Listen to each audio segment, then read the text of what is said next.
Dear friends, this story is one of my all-time favorites, so you might have heard it before. Nevertheless, I derive immense pleasure from revisiting and retelling it every time. So, let's begin. Alex was engrossed in analyzing new test data, a tedious task that formed the core of his team's efforts on the test vehicle over the past month. Reluctantly, he delved into correlating and tabulating the information for further analysis. His concentration was interrupted by the chirping of his phone, indicating a new text message. Glancing at the screen, he noted the notification but paid no attention to the sender's name. Only after several minutes during a momentary break in his work did he glance up from his monitor. Curiosity piqued, he reached for his phone and inspected the notification. The number wasn't saved in his contacts, and though the area code was local, it didn't ring a bell. Initially tempted to dismiss it as spam, he hesitated, considering the possibility that it might be from a teammate whose number he hadn't yet saved. He clicked on the text, and a message appeared on the screen. At first, he was confused. Who could have sent him this image? But there was an intimate photo on his phone. He read the message. Look carefully, you still have time. Bradley, 6 p.m. He reread it again. He thought about it for a moment and chuckled slightly. It wasn't often they got the wrong number to send pictures like that. He was about to delete the message when he looked at the photo again, and his heart nearly stopped. One detail in the photograph struck him. There was a mole on the left leg of the girl in the picture. The tiny mole belonged to Candy, his wife, with whom he had lived for the past 6 years. He stared again, disbelieving, looking for anything that might disprove what he'd seen with his own eyes. But the closer he looked, the more convinced he became that it was his wife. Upon rereading the note, he realized it mentioned Bradley's, a local pub unfamiliar to him and Candy. It was situated in the neighboring town. But why would Candy be at Bradley's at 6 p.m. when she was en route to Boston? Her team was diligently preparing a crucial proposal, with the pitch scheduled for Monday afternoon. Today was the day the entire team flew in to finalize preparations, with a comprehensive dress rehearsal set for Sunday. As one of the principal figures, Candy's presence for preparation was a given. Checking the time, it was 5:15 p.m. Candy's flight was due to land in Boston at 4:30. Typically, she would call upon arrival, but it was reasonable to assume she was occupied with rounding up the team and their equipment, making their way to the hotel. He debated whether to call her but opted to respond to the text message first. His reply wasn't particularly inventive. Who is this? How did you obtain this photo? Am I expected to meet you at Bradley's? As he packed up for the day, he made a decision. He would go to Bradley's. He needed answers, and he was determined to get them one way or another. He sent a casual text to Candy. How was the flight? I'm heading out for a bite. Give a call when you're free. His aim was to maintain a relaxed demeanor while attempting to gather more information. As he strolled towards his car, anticipating a response from Candy, his phone chimed once more. Assuming it was Candy, he swiftly checked his phone, only to find it was a reply from the mysterious sender. I'll be there, but I'm sure you will find someone more interesting than me there. His mind began to race. Opening the Maps app on his phone, he quickened his pace towards his car. Bradley's was a 30-minute drive away, and it was already 5:40. He calculated that he would arrive shortly after 6 p.m., uncertain of the significance of timing. He opted to head directly to Bradley's, hoping to be punctual for whoever the sender implied he would find interesting. During the ride, his phone chirped once more. This time, it was a message from Candy. Crazy time with the team. Call you later before bed. Love you. He didn't dwell on it, knowing they would catch up later. His focus was now on the impending meeting at Bradley's and unraveling how the sender acquired such intimate knowledge about his wife. His heart raced as he pulled into the parking lot at 6:12. The sender hadn't provided any clues about who he was supposed to meet, leading him to assume that the individual must know him and would initiate contact. However, it was the cryptic mention of someone more interesting being present that heightened his apprehension. The sender seemed privy to information he didn't possess, leaving him feeling like he was walking into a trap with no alternative method of uncovering the truth. It was a picture that turned him upside down inside. He trusted her completely, and their life together was perfect, at least he thought so.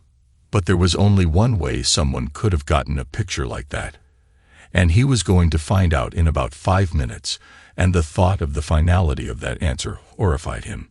Entering the pub, Alex's eyes adjusted to the dimmer lighting. Unfamiliar with the establishment, he paused by the entrance, surveying the surroundings.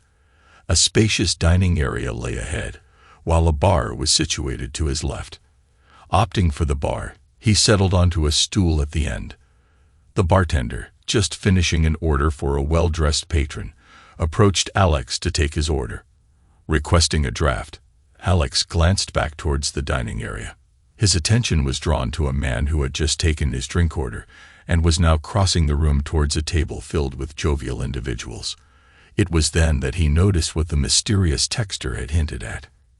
Seated at the table, receiving a drink from the well-dressed man, was Candy, adorned in her little black dress and pearls, radiating confidence and charm. Acting on autopilot, Alex rose from his seat and made his way towards the table where Candy sat. As he approached, Candy's expression shifted from a warm smile to one of wide-eyed fear. Unperturbed, Alex continued his advance. When he reached the table, he seized a handful of the well-dressed man's hair with his left hand, yanking him forcefully backward. The man, losing his balance and spilling his drinks, stumbled backward, emitting cries of pain.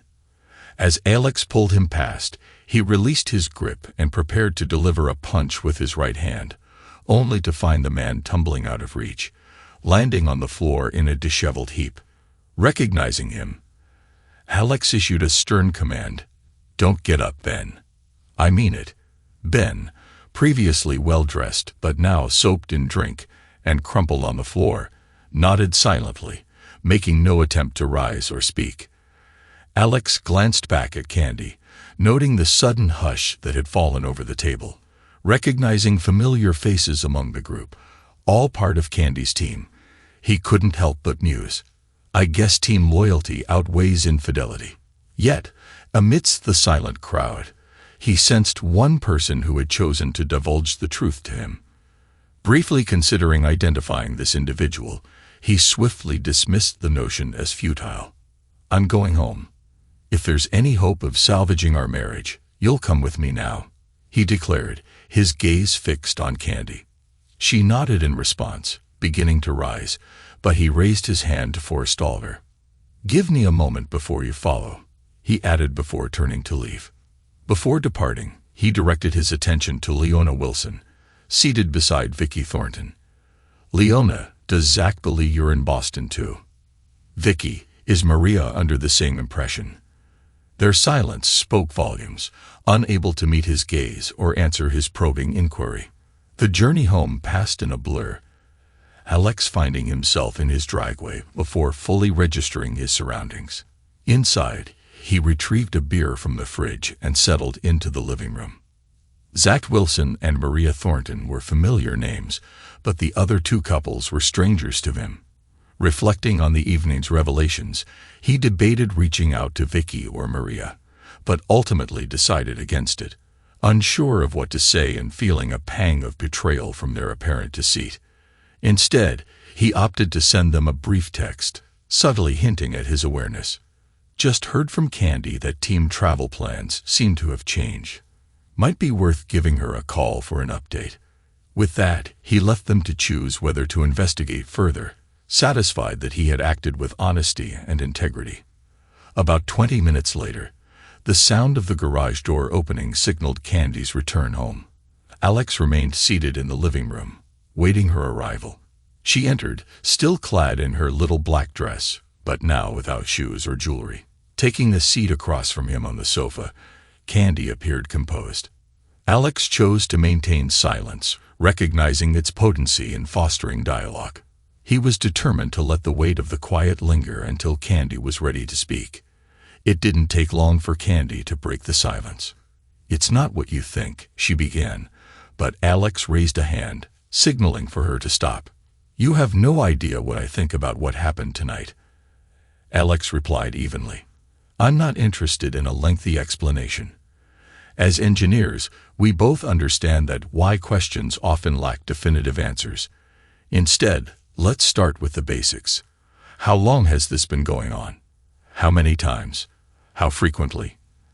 Do our friends know, aside from those involved tonight? Am I known as your cuckold among our colleagues and friends?" "No, Alex, it's not like that at all," Candy interjected. The team's travel plans got disrupted, and Ben suggested we stay in town for a down day before resuming our work. "I didn't see the whole team there, or was everyone else?" Alex inquired. "When we received the update, some of the team decided to stay home for another night and join us at the airport tomorrow," Candy confessed. "But you chose to deceive me," he asserted. "You seemed rather cozy with Ben. Is there anything going on between the star engineer and the Wonderkind program manager that you'd like to disclose?" "Well, for starters, Ben managed to persuade the owners at Bradley's not to press charges," she replied, her tone upbeat.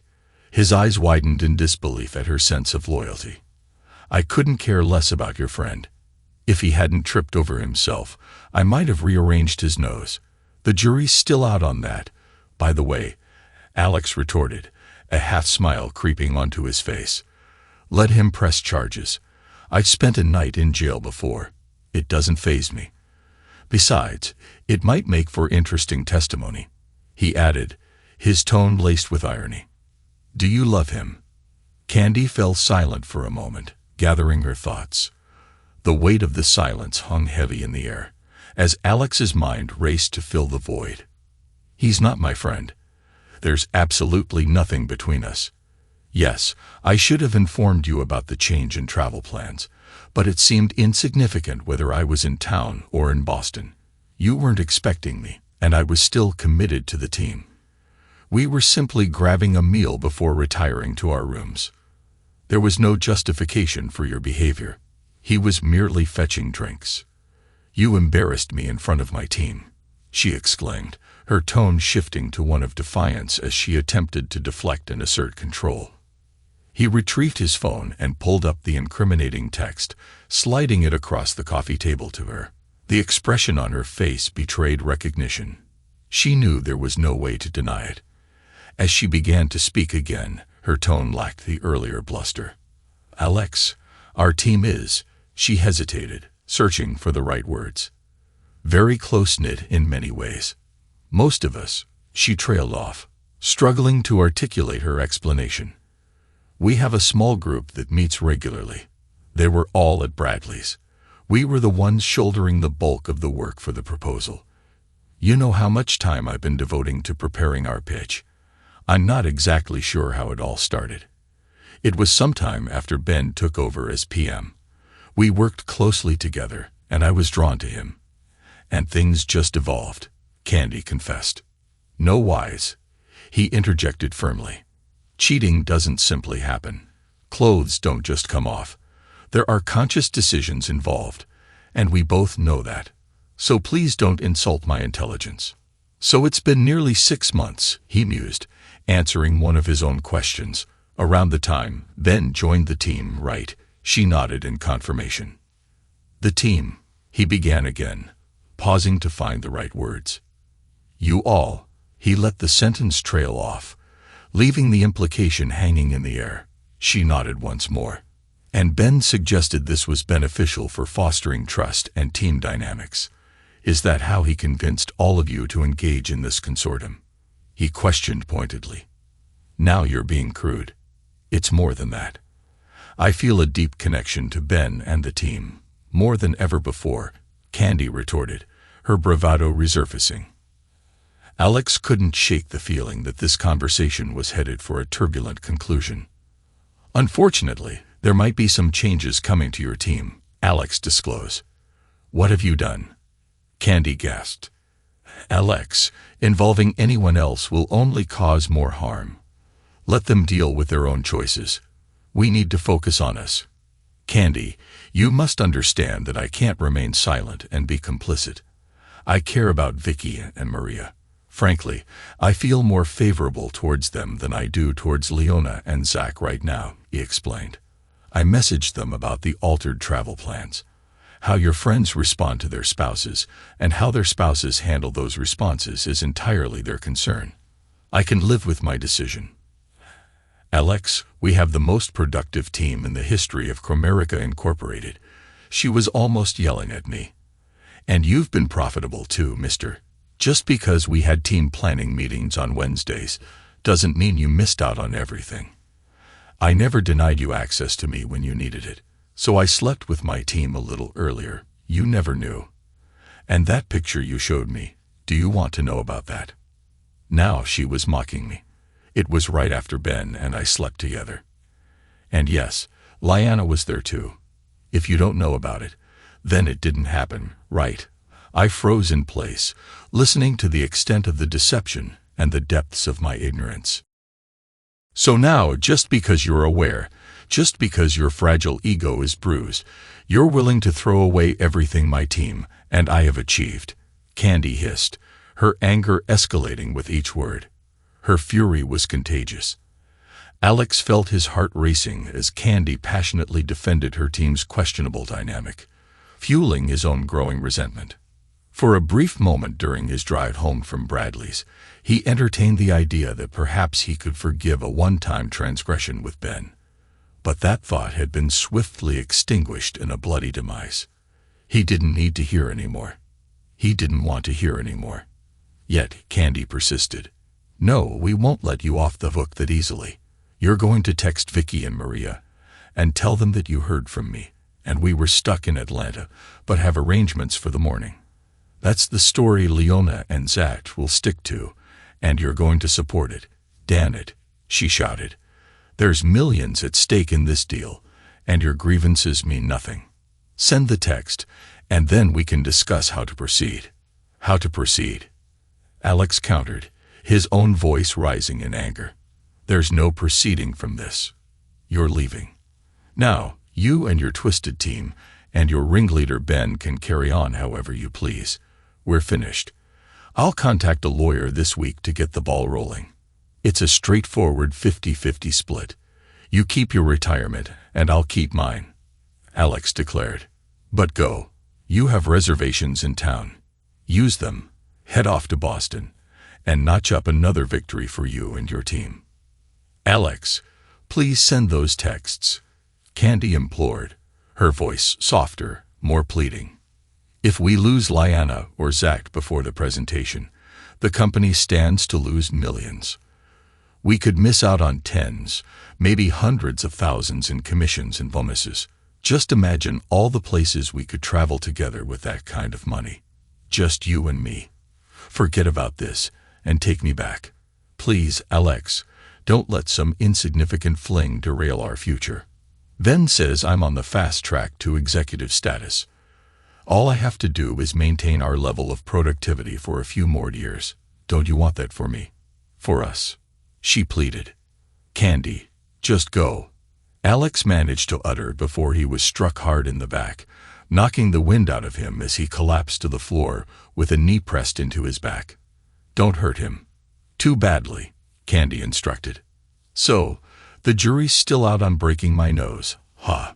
Ben taunted, leaning down to get in Alex's face as he lay pinned on the floor. Candy must have a transmitter, Alex thought bitterly. So now I know whose team she's playing for. We'll see whose nose gets broken, Ben smirked. "Take his phone and send those texts for him. We don't have time for this nonsense." Someone pulled him up from the floor, but it was evident that only one person was responsible. Alex deliberately feigned injury, forcing his captor to exert considerable effort in lifting him. This provided him with crucial information. His assailant was evidently an office type, weak and wheezing as he struggled to hoist Alex to his feet. As Alex regained his breath after being blindsided, he focused on regaining his composure and strategizing his next move. Unlike Ben and his team of polished salespeople, Alex's team operated in the field alongside the 160th Special Operations Aviation Regiment, SOAR, out of Fort Campbell, KLI. While his group of engineers might not have matched the elite status of the 160th, they had earned respect by working closely with the crews during test missions. They were invited to participate in physically demanding training sessions under the guidance of seasoned professionals flown in specifically for the purpose. If these men showed up, it usually meant trouble for someone and not the kind one walked away from. Alex and his team developed specialized equipment to facilitate insertion and extraction in high-risk environments. They took pride in knowing their modifications played a vital role in mission success and the safe return of everyone involved. Among the 160th crew, the most respected figure was Master Surgeon, MSGT, Terry Baker. MSGT Baker was a legend in his field, commanding respect from all ranks, from boots to bird colonels. He was renowned for his unwavering commitment to ensuring the safety of his men and had earned his reputation during a mission in Colombia. During an ambush by the Ferrer Sea, MSGT Baker instructed a young lieutenant to stick close. When the LT was injured in the firefight, the medic pronounced him dead.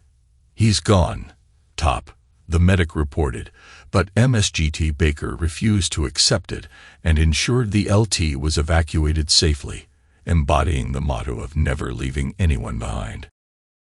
Baker knelt down and lifted him into a fireman's carry. "He's gone, Top," the medic reiterated. "That may be," Baker replied calmly, "but he's still coming home with us." The medic regarded him with disbelief. With more than 5 kilometers to trek back to the LZ through dense forest, their odds of returning unscathed were slim. Carrying a deceased comrade only compounded their challenges. The MSGT seemed to read the medic's thoughts.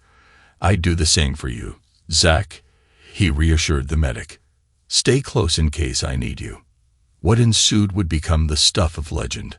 Upon their return to the base, the doctor met them as the helicopter touched down. The medic informed the doctor that the lieutenant had succumbed to his injuries. The doctor nodded in understanding and retrieved a penlight from his pocket. The medic watched in astonishment as the supposedly deceased lieutenant's pupils contracted under the harsh beam of the penlight. "Care to revise your diagnosis, doctor?" the doc asked the medic as they hurried the miraculously revived lieutenant into surgery. Baker was one of those timeless individuals seemingly immune to the passage of time. He spoke sparingly, but his words carried weight, commanding attention from all. He was a relic of a bygone era, in stark contrast to the prevailing ethos of disposability. Handcrafted and irreplaceable, he took a particular interest in Alex and his team. During the downtime between missions, the MSGT expressed his gratitude by imparting basic yet effective hand-to-hand defensive techniques to Alex and his team. "I understand that the biggest threat you're likely to encounter is a jammed copier or a nasty paper cut, but if you remain in this line of work, you may find yourself traveling to some colorful places," MSG Baker explained to the group. "So if you happen to encounter one of the locals, you'll have something useful to fall back on. Let's just hope a paper cut is the scariest thing you'll ever face." As Alex regained control of his breathing, he allowed himself to slump back into the grasp of his captor, feigning restraint. He recalled the fighting techniques taught by MSGT Baker. "There may be situations where you feel helpless, and all you can do is endure the beating," the MSGT had advised. "But remember, even when you're on the receiving end, you can still fight back. You just need to outsmart your attacker." With this lesson in mind, Alex leaned back into his captor, appearing to passively resist, gradually wearing down the lone man's strength. "Give me the phone, Alex," Ben said, looking him straight in the eye. "Look, now you know I slept with your wife. Alex, me and all the guys on the team have done it probably more times than you. Forget the macho thing, Alex. You're just another wussy nerd. Do as we ask and maybe you can get Candy back when the team stops using her." Alex remained silent as Ben took pleasure in humiliating him, coercing him to comply with his demands. "Where is it, Alex?" Ben demanded, spotting the outline of the phone in Alex's shirt pocket. "Ah, there it is," he remarked, reaching for it with his right hand. In a swift move, Alex drove his right heel back, connecting with his captor's shin, and then dragging it down until it collided with his Gucci loafer-clad toes. Flexing his arms, Alex broke free from Ben's grip, causing him to yelp in pain and collapse under the weight of his injured leg. Ben's eyes widened in recognition as Alex executed the move taught by the MSGT. With precision, Alex thrust his right arm straight out, rolling his shoulder as he drove his curled fist into the center of Ben's face with maximum force. The sound of breaking bone echoed as blood gushed from Ben's nose, sending him crashing to the floor. Turning to face his assailant, Alex discovered it was Zach lying on the ground, holding his injured leg and whimpering. "I think you broke my foot," Zach complained. Alex responded by stomping down hard on his foot, eliciting a scream of agony. "That should remove all doubt," Alex retorted. Returning his attention to Ben, who was now on the floor, Alex observed him struggling to his knees with both hands covering his injured face. Leaning close, Alex whispered in his ear, "Looks like your nose took the hit, Ben. I'm just not willing to take one for the team," before delivering a final blow to his temple, rendering Ben unconscious. With his adrenaline surging and his breaths ragged, Alex scanned the living room for Candy. Suddenly, he felt a jarring impact to the middle of his back and the base of his neck, sending him down to one knee. Swiftly, he spun to confront the new threat, only to find Candy wielding a cast-iron skillet. Her swing missed its mark, delivering only a glancing blow to Alex. Rising to his feet, he roughly wrested the pan from her hand. "Alex, we can still make it work," Candy pleaded. "Think of all the money you'll be throwing away. I'll put an end to all the cheating. I'll stop them. I promise. It'll just be you and me, like old times." "Alex," as he rubbed the back of his head with his left hand. Alex looked at Candy, stunned by how quickly she shifted from one demeanor to another. He couldn't help but think of the alien in John Carpenter's The Thing, shape-shifting in response to each new challenge. A wry smile crossed his lips at the comparison. Mistaking his smile for agreement, Candy moved in to embrace Alex. Reacting swiftly, he dropped his left hand from his neck to hold her back. Then, after a moment's consideration, he brought his right hand up and delivered a sharp blow to her nose, not enough to render her unconscious, but sufficient to break bone. Candy cried out in pain and slumped to the floor. "Doesn't it hurt like hell?" Alex inquired, observing Candy's teary eyes, her impaired vision, and the blood staining her face. Eyes all teared up, can't see, can't breathe, blood all over, works every time. "Why did you hit me?" Candy cried out. "Because I could," he retorted, his phone still recording. Not all of the situation was in his favor, but he believed he had enough to justify his actions. Recalling the advice of the MSGT, Alex surveyed the room. "Make up your mind when you can act and don't move until it's right. But once you do, commit everything and don't stop until there ain't no one moving but you." Apart from Zach whimpering in the corner and Candy struggling to stem the flow of blood from her nose, he was the only one in motion. "You saved another one. Top," he thought. "Doesn't seem like you, lover boy. And Mr. Zach will be in any condition to pitch on Monday. Tough luck missing out on all those millions and big bonuses," Alex remarked. "Oh well, I wonder what Nate's going to say when he finds out." Although he intended to call 911, he hesitated. He knew involving the police would limit his opportunity to question Candy. Moving toward her, he knelt beside her as she pressed a dish towel to her face. "Pinch the bridge of your nose with your thumb and index finger. Like this," he instructed, demonstrating the proper technique. As the adrenaline rush subsided, Alex suddenly felt drained of energy, collapsing heavily into a seat opposite Candy. Where had his wife gone? The woman sitting across from him was not the same person he saw every day. Once again, he wondered how she had managed to deceive him so thoroughly for so long. Was it worth it? He asked. Candy looked at him and shook her head. "It could have been," she said. If you had just gone along, we were so close. After Monday, I would have been on my way to the executive suites. This will set me back. I can fix it, but it will set me back. So that's all you had in mind. Becoming a VP, Alex said. What about us? The cheating, the lying, would that just continue? Alex, you're so naive, Candy replied. Ben knew that. He told me your black and white ethics and Boy Scout views would hold me back if I let them. He said I had to break out of your control and be my own woman if I wanted to be a success. Did he tell you that before or after he made you a maintenance person on the team? Alex asked. As if you knew the half of it, she spat. Oh, I tried to be the good girl engineer and do all those things that you said would enhance my career. Do you want to know what really works? Alex remained silent, his phone still recording. Well, I'll tell you, my loving husband, all those things you told me weren't working. I was busting my butt making sure all my assignments were on time and budget, and all that got me was a few epidurals. It wasn't until Leona took me aside that I learned what a woman really needed to do to get ahead. Believe me, a bed on the way to the top works, and it's much easier and more fun. So this has been going on even before Ben showed up? Alex asked. Oh, for a smart engineer, you can be awfully slow sometimes, Alex, she said. It was at the Christmas party the next year after I joined Cromerica that I served Nate for the first time, and never looked back. Wait, you're sleeping with the boss too?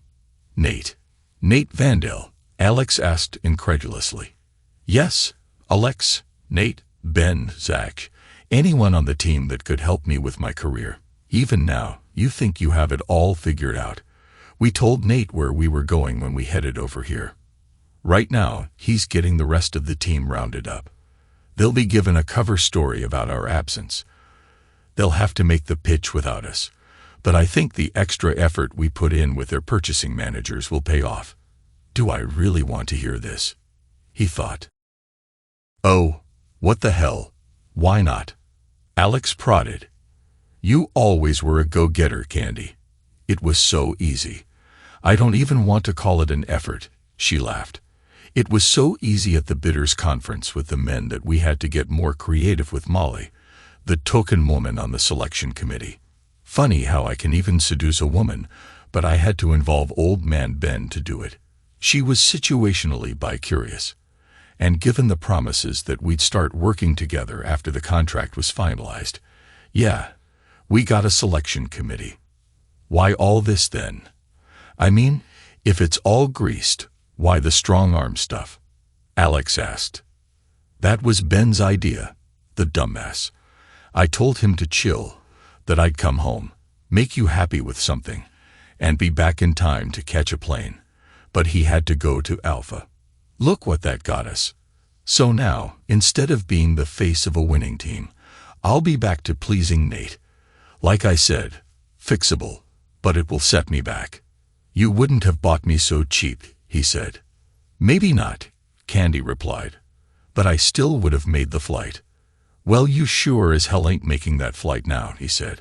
Remembering how Ben seemed so clued in, he figured that Candy had to have a transmitter with her. Nate, are you listening? I'm about to call the cops. I'm sure there's a handful of felonies involved here, and we haven't even begun to go down the rabbit trail of fraud. That's a federal contract, isn't it, Candy? Alex asked rhetorically. Yeah, the feds take a dim view of how, did you phrase it? Extra effort. I'm sure you have great lawyers and all, mate, but maybe there's an alternative. He let it hang. A moment later, Candy's cell phone rang, playing hail to the chief. Nate, she asked into the phone. Of course, I'll put you on speaker. Nate, first, let me apologize to you. Ben's actions were a gross lapse of judgment. I can assure you the board will deal with him assertively. Thank you, Nate. That is a load off my mind. Glad to see that you and the board take assault and fraud so seriously, Alex interjected. Alex, these are all very unfortunate allegations. Lawyers will get rich, but no one really wants to rock the boat. We may pay a fine, Ben and Zach get some community service, but in the end, you will be divorced and poorer by half, Nate explained in a businesslike manner. Do I hear an or in this tale, Nate? Alex asked. Candy always said you were the cleverer of the two. Still, I'm happier to have hired Candy. Yes, Alex, there most decidedly is an or, Nate continued. Alex, we, Rica, have displaced you in your wife's affections, and when you found out about this and questioned it, you were treated in a most shabby manner. Most shabby. Shocking, Alex interjected. Alex, Nate continued, in lieu of calling the cops, as you put it, suppose instead that we could come to an agreement. I just sent a snap to Candy's phone. While not me, one of my tech boys here. They tell me that they disappear after viewing. Have a peek. Perhaps that might restore some goodwill. Candy opened the snap and turned the phone to Alex. He saw the words Bank of Grand Cayman and a number. A very large number. And when would that be deposited? Alex asked. It's already there, Alex. You have an email with the account number. This has been a very bad day for you, Alex. This may be a hard decision for you to make, and I don't discount the emotion. Candy is a very desirable woman. Be that as it may, however, one can't take emotion to the bank, can one? Nate agreed, affecting an upper-crust clipped manner of speech. Rica will cover the costs of your divorce. You can never reconcile. I think we all recognize that. Candy will file.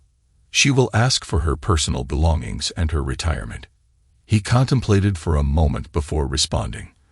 On one hand, he could stand on principle and expose the whole sordid mess, letting the chips fall where they may. On the other hand, he could simply walk away. Nate had just given him 5 million reasons to do just that. Does Rica have a medical staff, Nate? Alex inquired. Yes, Alex. I believe we have some physicians on retainer, Nate replied. Good.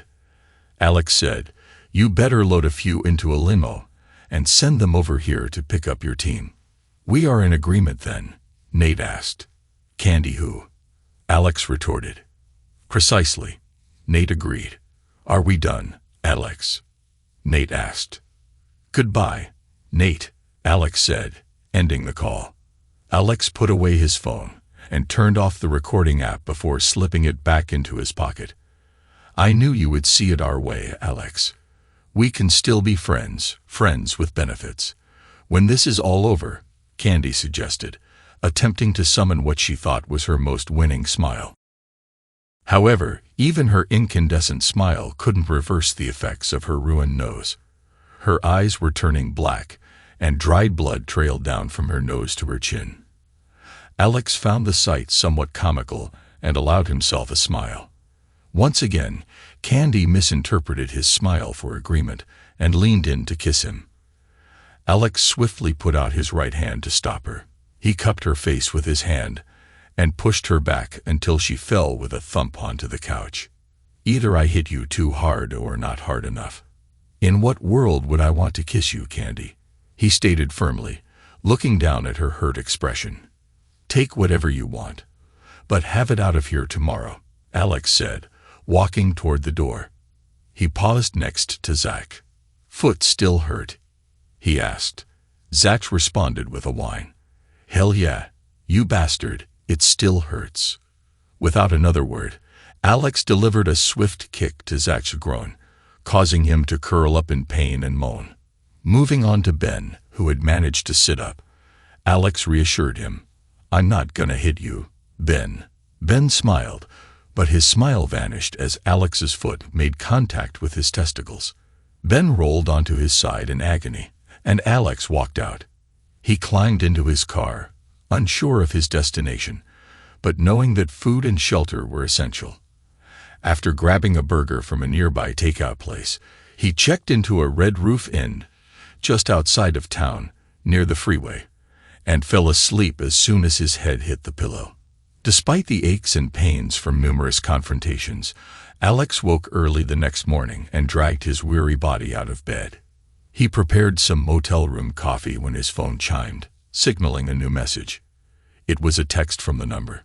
He opened it immediately. "Sorry for yesterday. I can meet. TGIF at the mall, noonish. I'll wave you over to seats at the bar." "I'll be there," Alex texted back before pouring the lukewarm brown water from the coffee maker's carafe into a paper cup. "Yep, I'll be there," he thought as he set up his laptop. Back in college, long before he had met Candy, Alex had an economics professor who advocated having at least one offshore account for a rainy day fund. With his professor's help, he soon became the owner of a brand new bank account in the Cayman Islands. It was his DAMU fund, created as a safety net for unforeseen circumstances. Over the years, he had diligently added to it whenever possible, and now he was proud to have close to $50,000 in his account. Well, his DAMU fund was about to get a major boost. Alex accessed the secure websites of both banks. With his passcode and a series of keystrokes, he transferred the bulk of Cromerica's payment into his personal account, leaving $100,000 in the original account. After completing the transactions, he took a shower, changed clothes, and got ready to head out to meet the mystery texter. Entering TGIF just after noon, Alex spotted a man waving him over. The man appeared to be around Alex's age, well-dressed and handsome. Alex approached him cautiously. "I think you sent me a text," he said as he took a seat. "I'm sorry for the way it turned out. I don't know if there was any clean way to tell you," the stranger began. "Why don't you start with who you are and your connection to Candy?" Alex replied, keeping his guard up. "I was on the team," the man began. "I left the army after 8 years. I got wounded in action and had a long recovery and was medically discharged. I joined Cromerica about 6 months ago. I was assigned to Ben's team about 3 months ago. I was telling a friend about the job and mentioned that I was working for Candy. When he asked for her full name, we discovered that we had a mutual friend, and he asked me to watch out for Candy as a favor. At first, everything was great. I was welcomed warmly to the team. It didn't take long to find out why," he continued. "Candy approached me about 2 months in. She is extremely attractive and, compelling, but when I asked her about her ring, she just smiled and told me you were okay with it. I wasn't and said so. That started the deep freeze. After I turned her down, I got all the shit assignments, and nothing but grief from Ben. I called our mutual friend back and told him about Candy approaching me. He told me about you and that he thought that pimping your wife for pay seemed out of character for the man he knew. He thought there was more to it than Candy let on, and that you needed to know. Ben sent me the pic when they were trying to get me on board with the team, kind of a prize I could expect if I went along. Let's just say that I don't agree with their methods. I guess I'm a straight arrow. I resigned yesterday and sent you the text." "Our friend?" Alex asked. "Terry Baker." "If I hadn't met Terry," he replied, then stopped a moment before he went on. "Let's just say he helped me out of a scrape when I was a green LT. I owe him a favor or two." "Don't we both?" Alex agreed. "What are you going to do?" the stranger asked. "Nate kind of laid it all out for me. I could get the cops involved, and yes, Zach and Ben, and even Candy would have some legal problems, but with his lawyers it would all end up as a bump in the road. We made a deal. You might think I'm selling out, and maybe you're right in a way, but they stole the only thing I had that was irreplaceable. If I can't make them pay legally, well, at least I can make them pay. It won't bring Candy back, but I think I may find she's less irreplaceable than I thought. I have a trip planned. Tell Terry thanks for everything. I won't be going back to work." "What about you?" Alex asked finally. "Well, Terry always spoke highly of Baxter Incorporated. Now that you're gone, they may just need another engineer. I think you'll find they do business a bit differently at Baxter, maybe more to your liking. Challenging, but the fringe benefits won't compare to what Candy's team was offering." Alex smiled. "I think I can live with that." The stranger rose. Alex did likewise. They simply nodded to each other and left without a further word. On Monday, Alex had just checked in for his flight to Costa Rica. Tamarindo will be a nice place to decompress for a while, he thought. He was making his way towards security and saw a mailbox just up ahead. He reached into his pocket and pulled out an envelope addressed to the DOJ, Washington, D.C. Inside was a thumb drive of the recording. They might be interested. Who knows? He thought. Maybe Nate's lawyers aren't as good as he thinks. He dropped the envelope in the box and walked into the security line. Epilogue. 9 months later. Alex sat at his usual table in the cafe. Nicole, lovely as always, brought him his cerveza. "Thank you, dear," he said as he raised the bottle to his lips. He had received mail. Still holding the envelope, he examined it. No return address. He wondered who had found him. He hadn't gone through elaborate steps to stay hidden, but locating him in a little town on the Pacific coast of northern Costa Rica would have required resources beyond the ordinary. His first thought was Nate's people had found him. The envelope had been sitting at his house for 2 days. He was fairly certain it wasn't a bomb, yet one couldn't be too careful. Travis. Alex called out to the owner of the cafe. "Tienes tus cuchillo." "Si, Señor Alex." Travis handed over the envelope, and Alex took a few steps back. Can never be too careful, he thought as Travis cut open the envelope. He handed it back to Alex, who thanked him. Alex took another pull from his beer bottle and turned the envelope. He handed it back to Alex, who thanked him. Alex took another pull from his beer bottle and turned the envelope over. Several sheets of paper fell onto the table. He picked up a note. "Thought you would find this interesting." That was all the note said, and instead of a signature, there was a phone number. The number. Terry would have the resources to find him, he thought. I can live with that. He flipped the other piece of paper over. It was a copy of a newspaper article with a picture. The photo showed Ben, Zach, Candy, and Leona being led out of the Cromerica building in handcuffs. The headline for the article read, "4 indicted in multi-million-dollar procurement fraud." He smiled.